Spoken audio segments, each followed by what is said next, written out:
Lagi, Jokowi kirim pesan tajam siap lawan VOC di WTO.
Presiden Joko Widodo kembali menegaskan bahwa pemerintah Indonesia tidak akan mundur dari kebijakan hilirisasi mineral dan batu bara, termasuk bila harus melawan gugatan internasional atas kebijakan pelarangan ekspor biji mineral.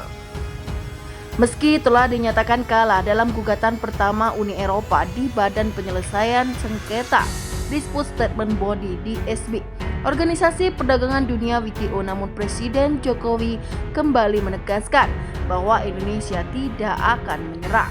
Seperti diketahui, Indonesia digugat Uni Eropa atas kebijakan pelarangan ekspor biji nikel pada 2020 lalu.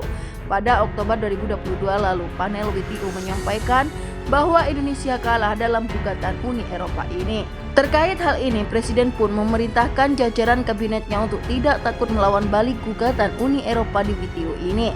Bahkan Presiden pun tak segan menyampaikan pesan tajam terhadap dunia internasional. Tahun kemarin kita kalah digugat oleh Uni Eropa, tapi saya sampaikan pada Menteri jangan lupa berhenti lawan sehingga kita banding. Gak tahu kalau nanti banding kalah lagi. Tapi kalau kita belok jangan berharap negara ini menjadi negara maju. Pesan Presiden Jokowi dan pembukaan Muktamar 9 PP Muhammadiyah beberapa waktu yang lalu. Meski telah digugat soal kebijakan larangan ekspor biji nikel, Presiden bahkan juga telah mengumumkan untuk melarang ekspor boksit mulai Juni 2023 mendatang.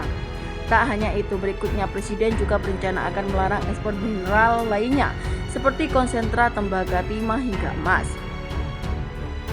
Jokowi pun mengaku tak takut bila nantinya Indonesia kembali digugat negara lain atas kebijakan larangan ekspor mineral mentah tersebut. Nanti digugat lagi, pasti ada yang gugat lagi, ya kita lawan lagi. Kalah ya tetap maju terus, jangan kalah, kita belok, percaya saya, tegasnya. Kebijakan Jokowi ini tak lain untuk membuat Indonesia melompat menjadi negara maju. Menurutnya, negara melarang ekspor mineral mentah dan mengembangkan hilirisasi di tanah air. Maka ini bisa mendorong Indonesia menjadi negara maju. Adapun salah satu proyek yang tengah digencarkan pemerintah yaitu ekosistem baterai kendaraan listrik electric vehicle atau EV. Menurut Jokowi, Indonesia perlu berkaca pada negara tetangga seperti Taiwan, Korea Selatan, dan Jepang yang telah berhasil melakukan lompatan menjadi negara maju. Ia pun enggan berkaca kepada negara-negara di Amerika Latin yang sejak 1950-an hingga 1960-an masih bertahan di negara berkembang.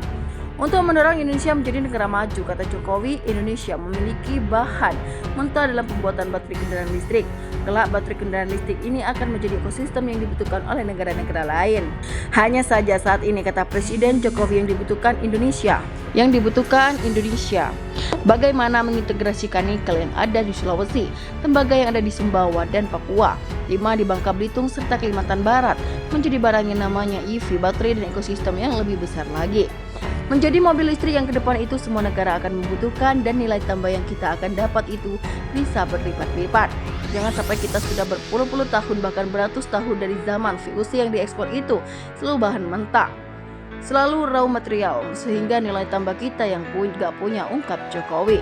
Menteri Perdagangan Zulkifli Hasan menyampaikan pemerintah telah resmi mengajukan banding atas putusan WTO pada 8 Desember 2022 lalu.